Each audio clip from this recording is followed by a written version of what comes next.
Salam, selamat berjumpa kembali dengan saya, Yosef Hernawanudu. Untuk semester ini, teman-teman bertemu di mata kuliah Rekayasa dan Desain. Selama satu semester kita akan mencoba mempelajari apa dan bagaimana rekayasa dan desain tersebut. Untuk pelajaran perkuliahan, mata kuliah ini dibantu oleh beberapa asisten. Mari kita manfaatkan semua sumber daya yang ada supaya teman-teman dapat belajar dengan baik sesuai dengan apa yang tertulis dalam rencana perkuliahan. Maka pada pertemuan pertama ini kita akan membahas tentang pengantar. Mari kita lanjutkan tentang materi pengantar pada slide berikutnya. Tujuan umum kuliah sederhana seperti yang sudah di silabus bahwa mahasiswa itu mengerti konsep dasar ilmu teknik, lalu bisa manfaatkan pendekatan sistem, lalu mengerti tentang profesi teknik khususnya dari industri, ya dari secara umum maupun dari industri. Tujuan khusus yang akan kita bahas dalam pertemuan ini adalah bagaimana kita memahami ruang lingkup pembelajaran konsep ilmu teknik, ya engineering, sampai topik-topik yang menjadi bahasan rekayasa. Pertemuan kali ini akan bahas tentang latar belakang, lalu istilah, ya terminologi engineering itu, kemudian pengertian engineering, penggunaan ilmu teknik dan perbandingan antara ilmu teknik dan teknik industri, science, engineering, dan industrial engineering. Mohon maaf karena waktunya kita terbatas, barangkali teman-teman nanti harus membaca sendiri atau belajar sendiri. Jangan lupa membaca dari buku teksnya.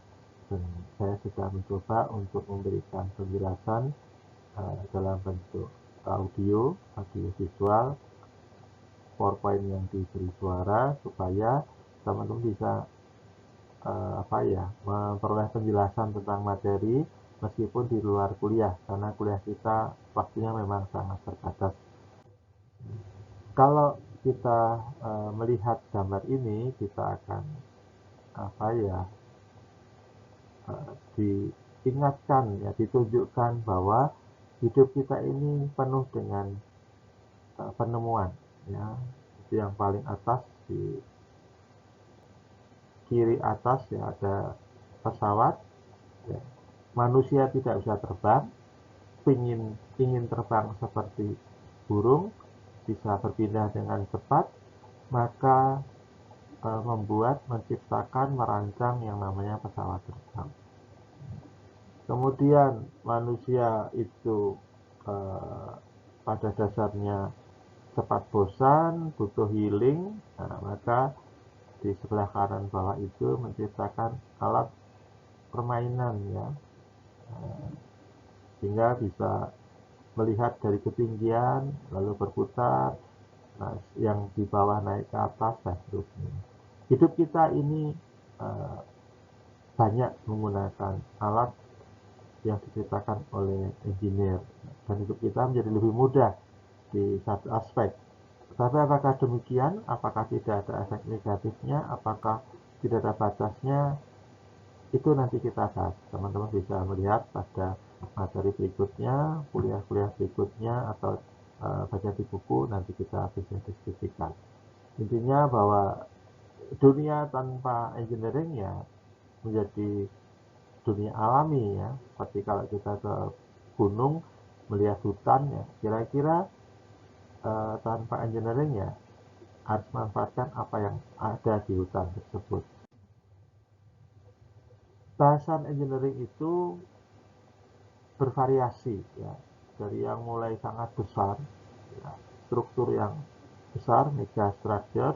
Seperti ini ada mesin namanya bucket wheel excavator. Bucket itu adalah ini, ya, mangkok-mangkoknya ini atau ember-embernya ini. Kemudian wheel karena dia berputar seperti roda, ya, berputar. Nah, kemudian excavator, excavate, memindahkan satu material dari satu tempat ke tempat yang lain, dipindahkan ke belt conveyor. Belt conveyor ya nanti akan bergerak di sana memindahkan material.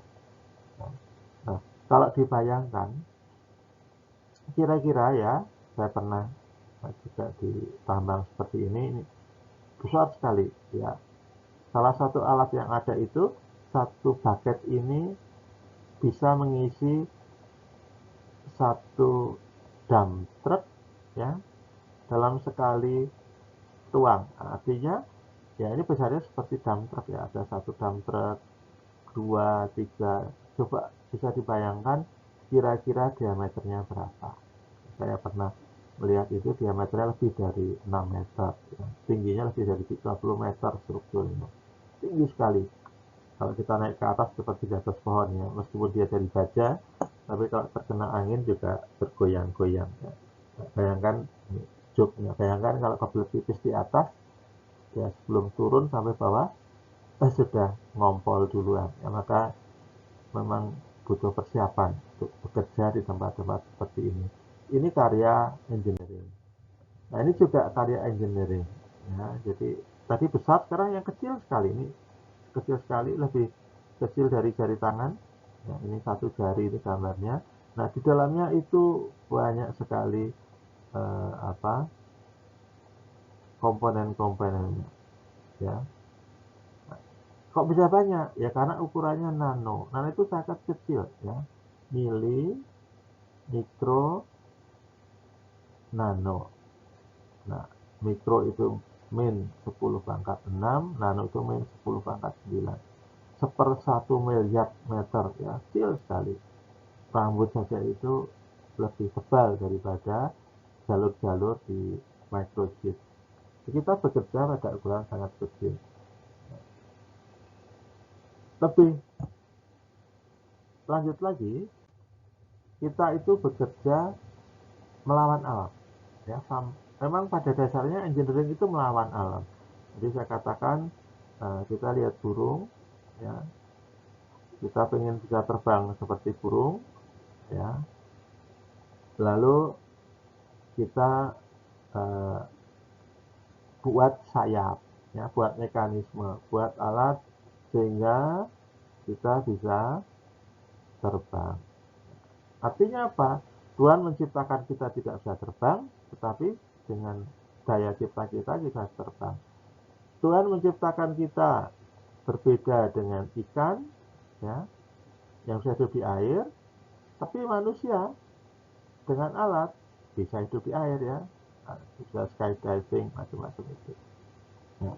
Artinya memang manusia itu sejak awal itu suka bandel ya. Kalau dikisahkan memakan buah pengetahuan lalu diusir dari taman Eden itu ya karena memang manusia itu bandel ya, suka melawan, termasuk melawan hakikat, melawan takdir. Nah ini contoh terakhir dari penemuan di Cina ya, matahari buatan. Nanti bisa di browsing sendiri, eksperimental macam ya. Ya. Bayangkan bahwa manusia itu bisa membuat matahari meskipun baru 17 menit, tetapi panasnya 5 kali. Artinya mampu memberikan energi yang cukup.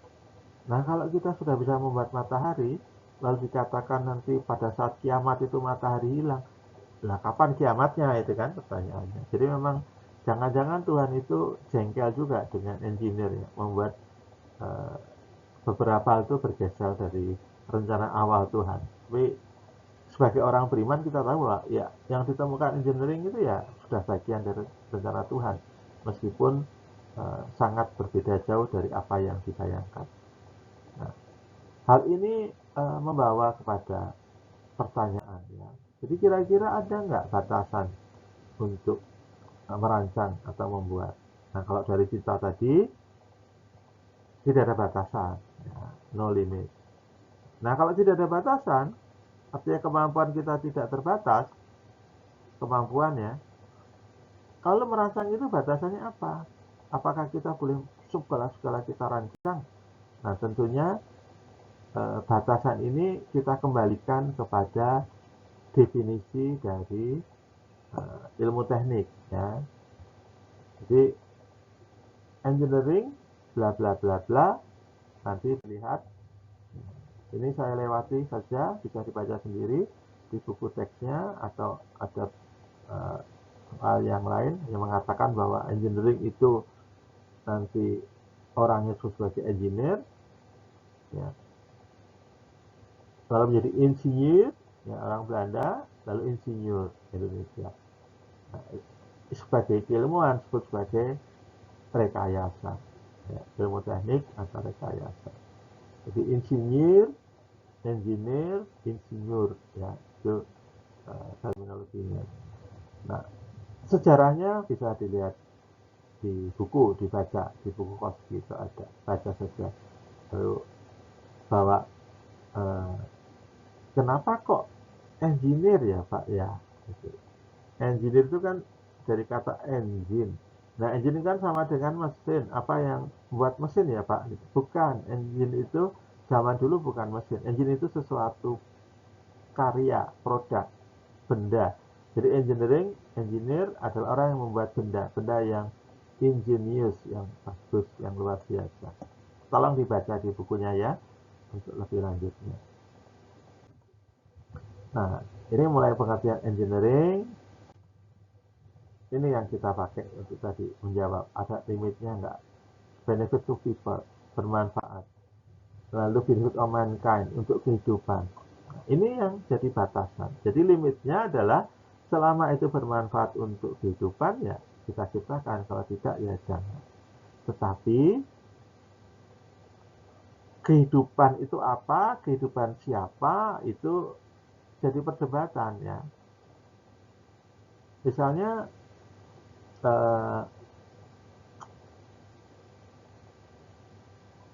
ada orang korupsi ya, ada orang korupsi. Saya tidak menganjurkan korupsi, tidak, tapi saya mengatakan ada orang korupsi, si A ini korupsi, lalu dia berdalih, korupsi saya itu saya berikan kepada seorang janda miskin. Nah, kalau janda miskin kan bagus ya, itu sesuai dengan ajaran agama. Janda miskin, saya membantu janda miskin. Banyak Pak janda miskin. Nah, siapa janda miskinnya? Itu pertanyaannya. 1, Susi. 2, Uci. Terus dicek-cek ternyata janda-janda miskin ini ada yang ibunya si A, ada yang tantenya si A, ada yang macam-macam. Hubungannya semua dengan si A. Keluarga. Nah, lalu kan kata, loh berarti kamu korupsi untuk keluargamu.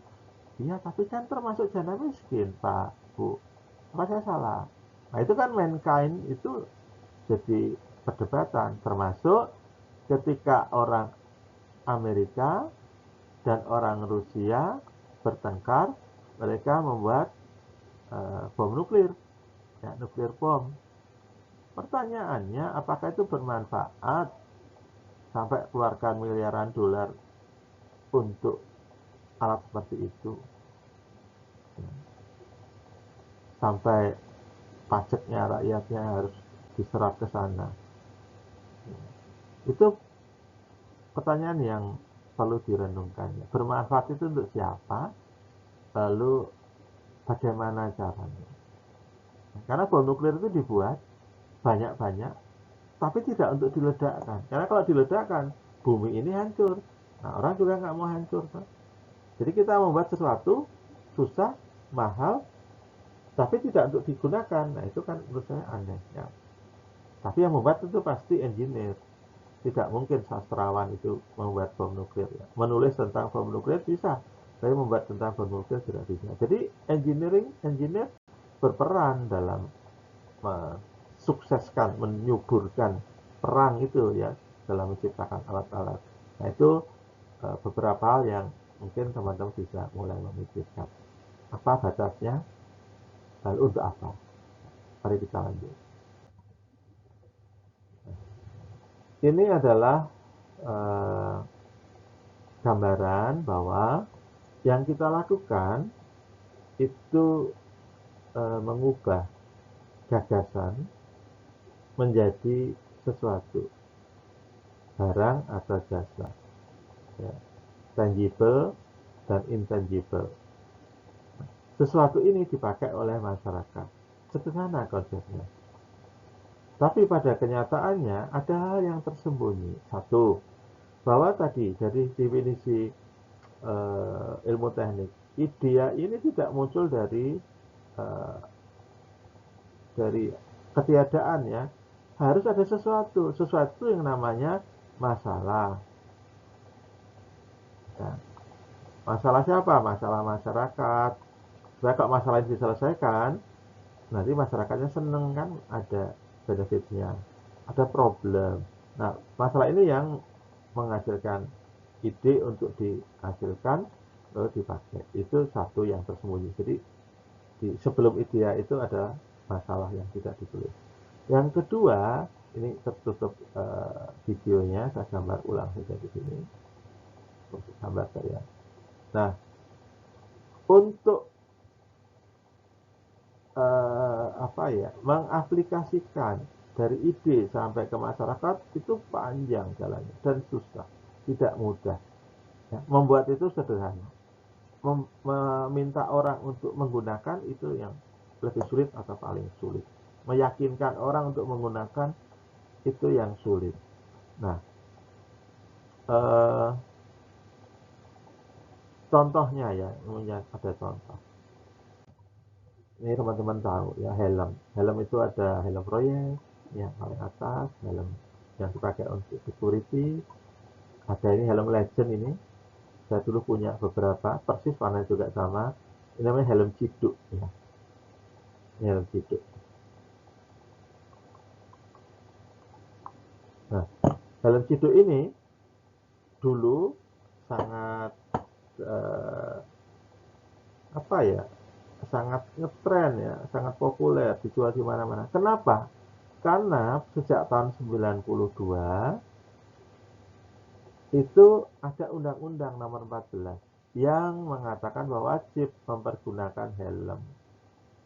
Nah, karena wajib, karena ada undang-undang, maka polisi bisa nilang. Nah, di banyak daerah di Indonesia itu ya dijalankan dengan baik. Tapi khusus ya, saya hanya tahu di DIY, saya nggak tahu. Di DIY itu timbul masalah. Kenapa? Masyarakatnya protes. Orang DIY itu kan pinter-pinter ya. Anda ketemu tukang parkir ya bisa ngobrol tentang politik, ketemu tukang becak juga ngobrol tentang politik, ketemu profesor juga ngomong politik. Itu siapapun di Indonesia itu bisa. Apapun pekerjaannya mereka cukup terpelajar ya. Nah, apalagi yang kuliah ya itu mulai teriak-teriak, ini kan kepala saya Pak, kenapa harus pakai helm, nanti kalau jatuh kan jatuh sendiri, yang sakit saya, nanti masuk rumah sakit, yang bayar juga saya. Dulu belum ada BPJS ya, yang bayar kan juga saya, kenapa Bapak yang ngurusi? Nah, rame dikompori oleh partai politik, akhirnya demo. Nah, sejak 92 itu belum diterapkan di Jogja. Jadi masyarakat masih bebas-bebas saja, hai gitu. Ada polisi dan polisi tidak menilang. Nah, tahun 94 saya ingat karena saya waktu itu kuliah S1 di Jogja itu belum diterapkan, tetapi di Bandung sudah diterapkan tahun 94. Nah, kenapa saya ingat? Karena kami yang dari Jogja, setiap naik motor di Bandung itu sengaja tidak mau pakai helm. Nostalgia, kebebasan di Jogja. Nanti kalau ada polisi baru pakai helm. Helmnya dipegang aja. Tapi kalau nggak ada polisi dilepas. Karena kebiasaan di Jogja. Orang Bandung sudah pakai helm. Nah, 95 saya pulang, sudah pakai helm. Tapi yang pakai hanya yang depan. Cukup satu yang depan yang pakai helm. Yang belakang itu belum. Dan tidak ditilang karena itu kebijakan. Karena masih ngotot masyarakatnya. Susah menangkap. 95 itu satu helm. Karena saya ke kampus, ya ke Atma Jaya ngajar, sudah pakai helm. Jadi sudah harus pakai helm. Tapi yang bonceng belum.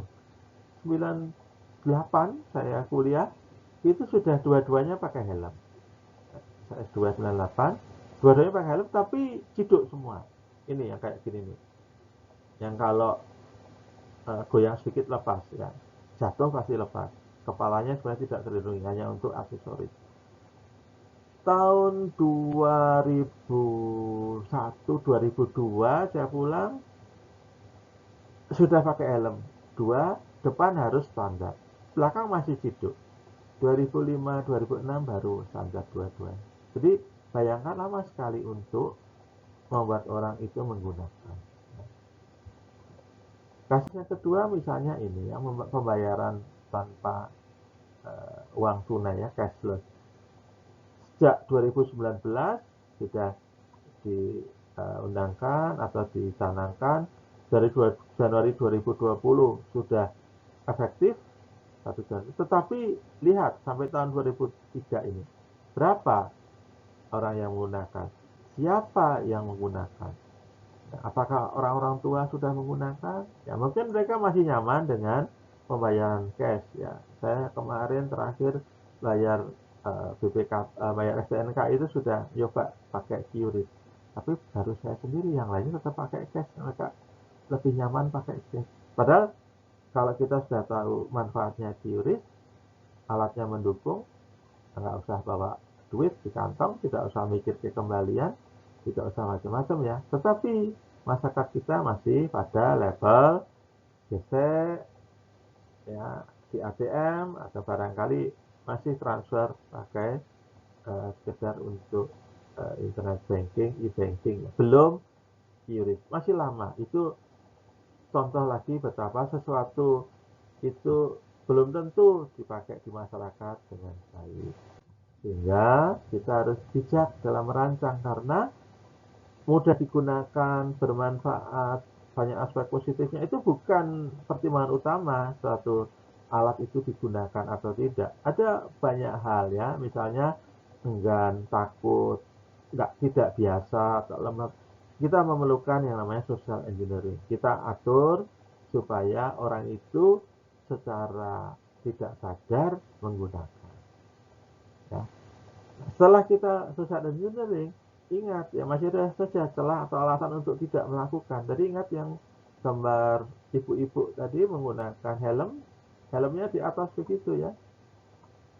Ya hanya aksesoris, nanti kalau jatuh ya tetap kepalanya kena, tidak melindungi kepala. Tapi ya itulah kenyataannya.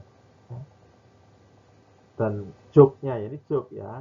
Ini kan kebetulan masa prapaskah, puasa untuk sebagian umat Kristiani, ya, orang Katolik. Nah, apa itu pantang? Nah, pantang dalam masa prapaskah adalah tidak melakukan apa yang disukai. Ya, kalau sukanya makan roti tawar, ya jangan makan roti tawar. Sukanya makan donat, jangan makan donat. Sukanya makan es krim, nah, sukanya tidur, ya kurang tidur. Lah saya itu sukanya mengajar. Nah kalau sukanya mengajar, harusnya hari Jumat kan tidak mengajar, saya pantang mengajar. Karena saya suka mengajar. Nah, apakah seperti itu? Ya tentunya tidak. Itu hanya contoh bahwa selalu ada celah atau alasan untuk tidak melakukan sesuatu. Maka kita perlu melakukan selain social engineering itu social education. Ya kita beritahu apa yang sesungguhnya terjadi. Ya. Kira-kira itu ya, kita lihat ini saya lompati aja, yang ada bisa rekaman sendiri atau ada apa buku. Nah, penggunaan engineering ya, engineering is a way of thinking dan lain-lain, itu juga ada di buku What is Engineering. Saya tidak ada bukunya tapi ada filenya, silahkan dibaca, di download. Nah, saya akan jelaskan sedikit. Ada juga saya buat videonya. Saya akan jelaskan sedikit mengenai beberapa hal. Terutama way of thinking. Ya, apa maksud dengan way of thinking? Kita harus sadar bahwa pola pikir itu terbentuk. Pola pikir engineering itu berbeda. Saya tunjukkan ada engineering, ada hukum atau lawyer, dan ada dokter atau kedokterannya health.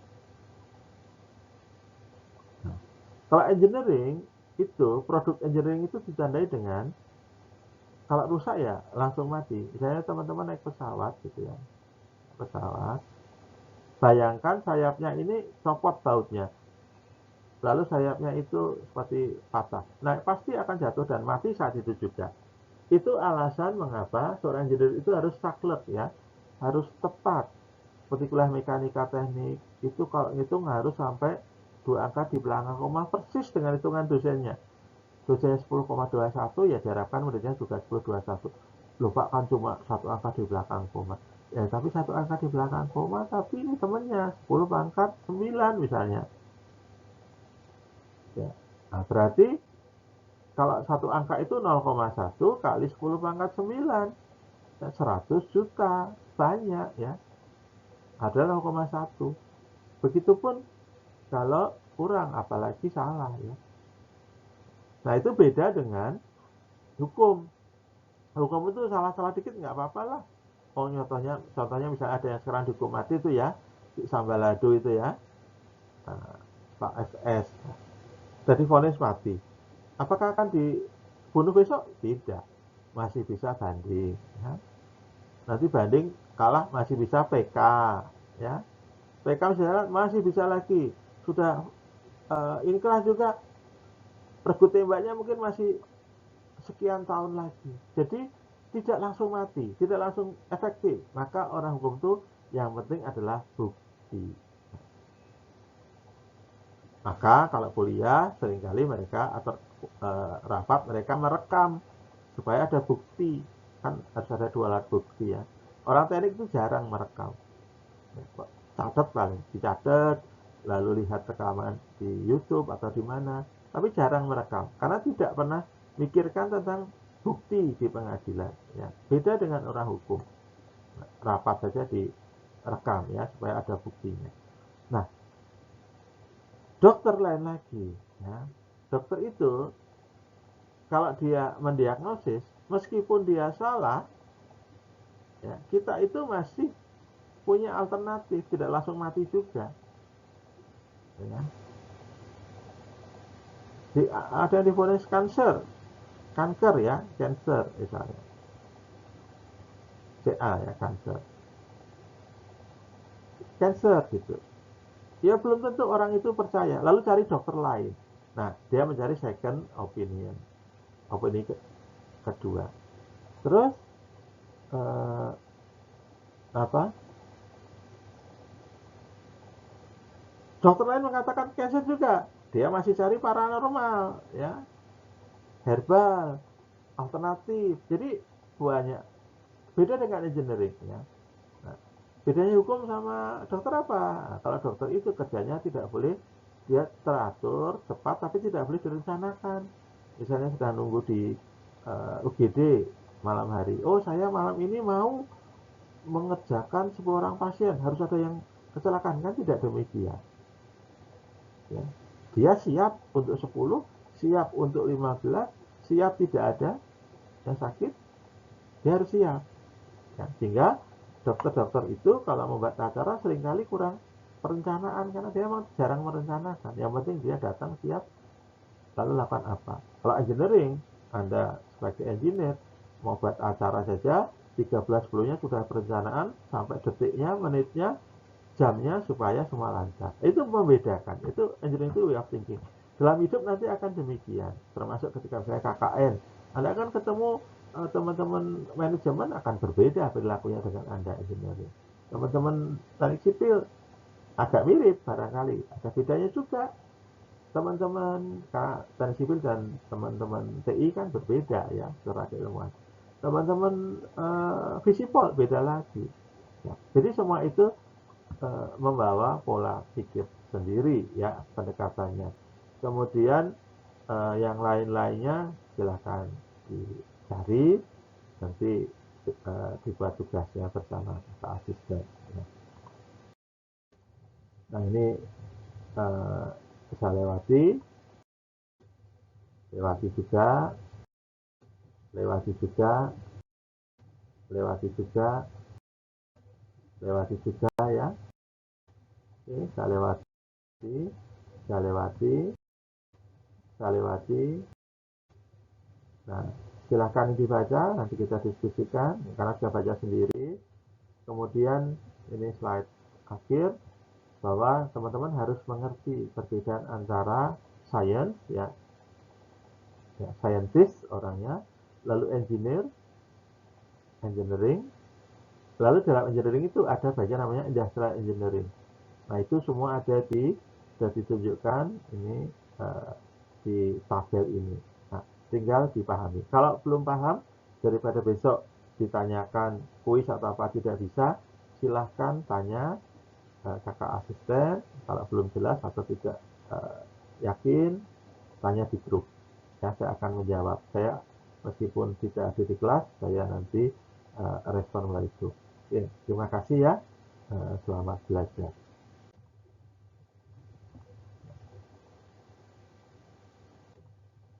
Oke, terima kasih.